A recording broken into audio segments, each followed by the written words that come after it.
సూర్యాపేట జిల్లా Kodad rural CI Pratap లింగంపై suspend వేటు పడింది. చిలుకూరు ఎస్ఐ సురేష్ రెడ్డిని జిల్లా పోలీస్ కార్యాలయానికి అటాచ్ చేస్తూ ఉన్నతాధికారులు ఉత్తర్వులు జారీ చేశారు. అయితే సీఎంఆర్ఎఫ్ చెక్కుల అవకతవకల కేసులో నిందితుడు జైల్లో అస్వస్థతకు గురై మృతి చెందారు. రిమాండ్ కు ముందే రాజేష్ ను పోలీసులు కొట్టడంతోనే మృతి చెందాడని బంధువులు ఆరోపించారు. జాతీయ మానవ హక్కుల కమిషన్ రాజేష్ మృతిపై కేసు నమోదు చేశారు.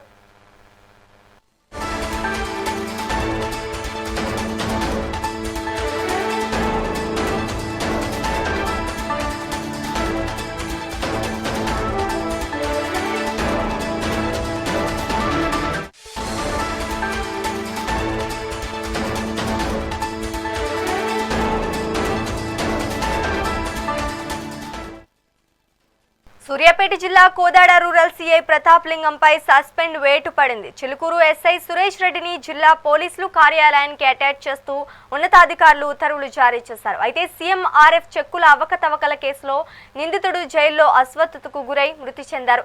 రిమాండ్ కు ముందే రాజేష్ ను పోలీసులు కొట్టడంతోనే మృతి చెందాడని బంధువులు ఆరోపించారు. జాతీయ మానవ హక్కుల కమిషన్ రాజేష్ మృతిపై కేసు నమోదు చేశారు. ఇక ఇదే అంశానికి సంబంధించి మరింత సమాచారం మా ప్రతినిధి వెంకటరెడ్డి అందిస్తారు. వెంకటరెడ్డి చెప్పండి. సూర్యాపేట జిల్లా కస్టోడియల్ డెత్ కేసులో పోలీసులపై అయితే చర్యలు తీసుకున్నట్టుగా సమాచారం వస్తుంది. సూర్యాపేట జిల్లా ఎస్పీ నరసింహ ఆదేశాల మేరకు ఇప్పటి వరకు చర్యలు తీసుకున్నటువంటి పోలీసు ఉన్నతాధికారుల విభాగం ఇప్పటికే సిఐ ప్రతాప లింగాన్ని సస్పెండ్ చేయడమే కాకుండా చిలుకూరు ఎస్ఐ సురేష్ రెడ్డిపై కూడా పోలీసు ఉన్నతాధికారులంతా జిల్లా ఎస్పీకి అటాచ్ చేస్తూ ఆదేశాలు జారీ చేశారు.